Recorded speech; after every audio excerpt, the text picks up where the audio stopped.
आदरणीय प्रधानाचार्य महोदय, मंच पर विराजमान मुख्य अतिथिगण, अभिभावकों, गुरुजनों एवं मेरे देशभक्त साथियों, आप सभी को 79वें स्वतंत्रता दिवस की हार्दिक शुभकामनाएं। मैं नव्या शर्मा कक्षा 9 से आप सभी के समक्ष अपने भाव की अभिव्यक्ति व 15 अगस्त का हम सभी के जीवन में महत्व पर 2 शब्द कहना चाहती हूँ। मैं उस देश की नागरिक हूँ जिसके होठों में गंगा और हाथों में तिरंगा है। वो देश जो कभी सत्यम शिवम सुंदरम, कभी वंदे मातरम और कभी पंजाब सिंध गुजरात मराठा द्रविड़ उत्कल बंगा है। वो देश जो हर ठुकराए हुए की शरण स्थली बन जाता है। वो देश जो 7 समुंदर पार बैठे परदेशियों को भी अपने ब्रदर एंड सिस्टर कहकर बुलाता है। वही प्रेम की पूज्य भूमि भारतवर्ष कहलाता है। आजादी क्या है ये आजादी? कुछ लोग बोलते हैं 14 अगस्त अर्धरात्रि में 2 पन्नों पर दस्तखत हुए और आजादी हमारे नाम हुई।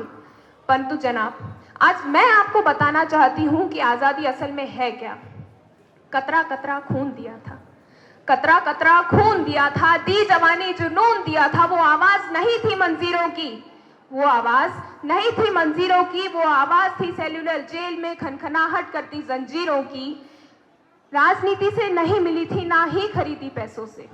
राजनीति से नहीं मिली थी, ना ही खरीदी पैसों से। सौदा खून के मोल हुआ था भगत सिंह जैसे वीरों से।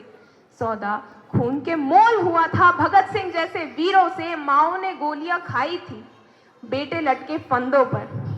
माओ ने गोलियां खाई थी बेटे लटके फंदों पर। आजादी की डोली उठी थी कुर्बानी के कंधों पर। सोने की चिड़िया है हमारा भारत, अखंड, उत्तम और स्वतंत्र है हमारा भारत। हमारा भारत सिर्फ एक मामूली देश नहीं, वो प्रतीक है भाव, बलिदान और संस्कृति का। हम भारतवासियों को तो गर्व होना चाहिए कि हम भारत जैसे देश में रहते हैं जहां सभी धर्मों का आदर एक समान किया जाता है। हमारा भारत विविधता में एकता का प्रतीक है।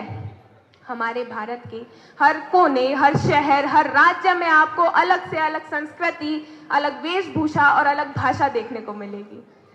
हमारा भारत विश्व का सबसे बड़ा लोकतंत्र है। हमारा भारत विश्व का सबसे बड़ा लोकतंत्र है, परंतु ये बहुत बड़ी बदकिस्मती की बात है महोदय। परंतु ये बहुत बदकिस्मती की बात है महोदय कि यहाँ हिंदू पैदा होते हैं, मुस्लिम, सिख, ईसाई पैदा होते हैं, परंतु यहाँ इंसान पैदा नहीं होते।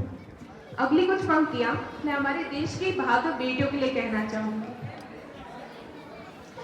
जब इस वतन पर कोई आ जाएगी, जब भी इस वतन पर कोई आ जाएगी, भारत माता नम आंखों से बुलाएगी, तब हर घर से एक रानी लक्ष्मी बाई निकल कर आएगी।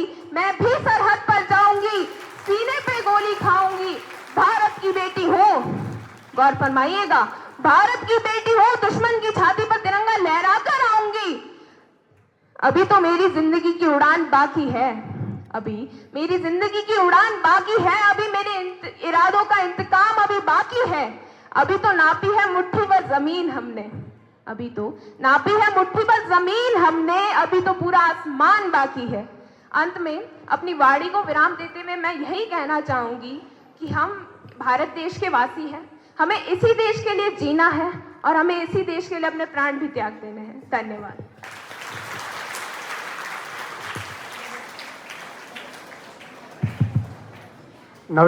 हेलो। आज़ादी ऐसे ही नहीं मिली, इसके लिए कुर्बानियां देनी पड़ी और हर कुर्बानी के लिए हम भारत की बेटी भी तैयार है। हम में हिम्मत, हम में ताकत, हम में पूरा दम है। कोई बताए लड़कियां भी लड़कों से क्या कम है। बहुत ही अच्छा जोशीला भाषण नव्या द्वारा, तालियां बजाएं एक बार जोरदार। इसी बीच मैं आपको बताना चाहूंगा कि हमारे बीच आज के अति विशिष्ट मेहमान चैन सुख जी द्वारा 2500 रुपए की नकद घोषणा की गई है। सर के लिए तालियां बजाएं जोरदार। आपसे मेरा निवेदन रहेगा चैन सुख जी पुरोहित, आप बच्चों को आशीर्वाद स्वरूप 2 शब्द कहें। चैन सुख जी पुरोहित। अरे इधर क्या बात है? हाँ बोल छोटे।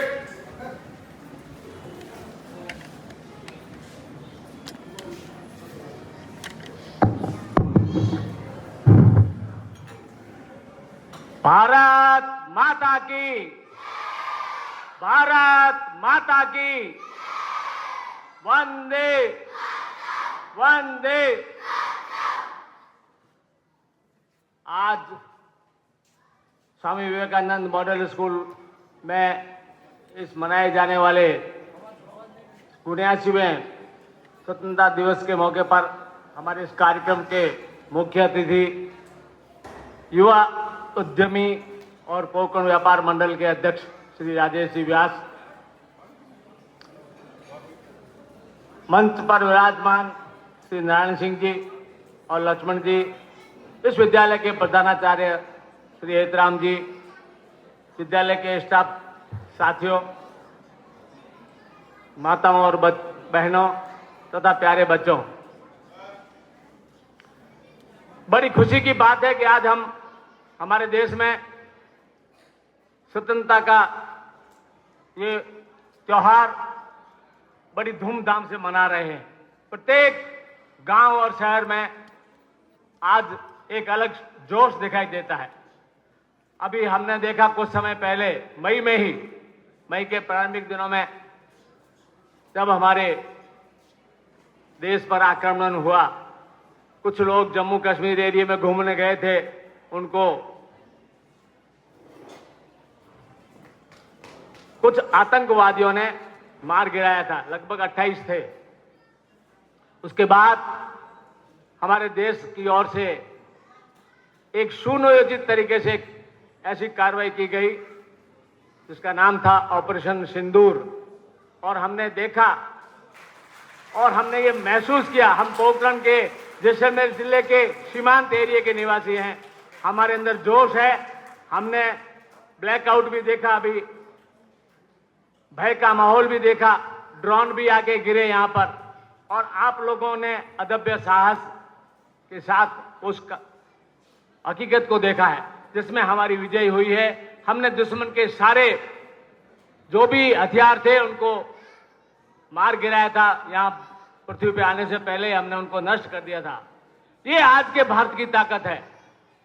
हम स्वतंत्र ही नहीं हुए हैं बल्कि हमने विकास किया है बहुत जबरदस्त हर क्षेत्र में, चाहे विज्ञान का क्षेत्र हो, चाहे रक्षा का क्षेत्र हो, चाहे खेलों का क्षेत्र हो, चाहे शिक्षा का क्षेत्र हो। वैज्ञानिक भी हमारे देश के बहुत ही जबरदस्त कार्य कर रहे हैं।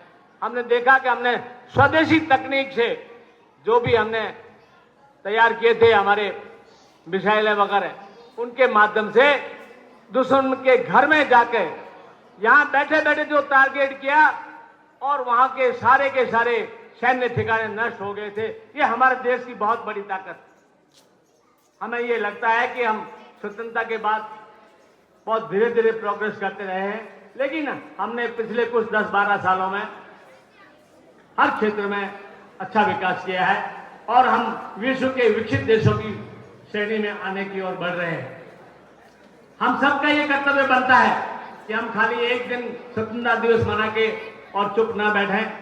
हम अपने अपने क्षेत्र में, जो व्यक्ति जिस क्षेत्र में काम करता है, किसान अगर खेती का काम करता है तो वो उसमें ईमानदारी से काम करे, टीचर यदि स्कूल में पढ़ाता है तो वो अपनी ईमानदारी से कार्य करे, बाकी सब डॉक्टर या जो भी पेशा है, आप बच्चे लोग पढ़ाई के लिए आए हैं यहाँ, तो आपका ये फर्ज बनता है कि आप कड़ी मेहनत के साथ अपने परिवारजनों की आशाओं के ऊपर खरा उतरने का प्रयास करें। तो हम सभी अगर देशवासी अपने अपने क्षेत्र में एक ईमानदारी से कार्य करने की योजना बनाएंगे और करेंगे तो निश्चित रूप से हमारा देश पूरे विश्व का वापस गुरु बन सकता है जो पहले था। अभी कहा, पूर्व वक्ताओं में भी किसी ने कहा कि हमारा देश सोने की चिड़िया था। केवल सोने की चिड़िया बनने से कुछ नहीं होता, उस चिड़िया को तो लूट के ले गए लोग। मुगलों ने भी लूटा, अंग्रेजों ने भी लूटा। हमें सोने की चिड़िया तो बनना है, लेकिन ऐसी चिड़िया बनना है जो दुश्मन को नेस्त नाबूद कर सके, मिटा सके। कोई हमारी और बुरी नजर से आंख उठा के भी देखे तो हम उसका करारा जवाब दे सके। किसी भी देश की ये हिम्मत नहीं हो कि हमारे देश के स्वाभिमान के ऊपर वो कुछ अटैक कर सके।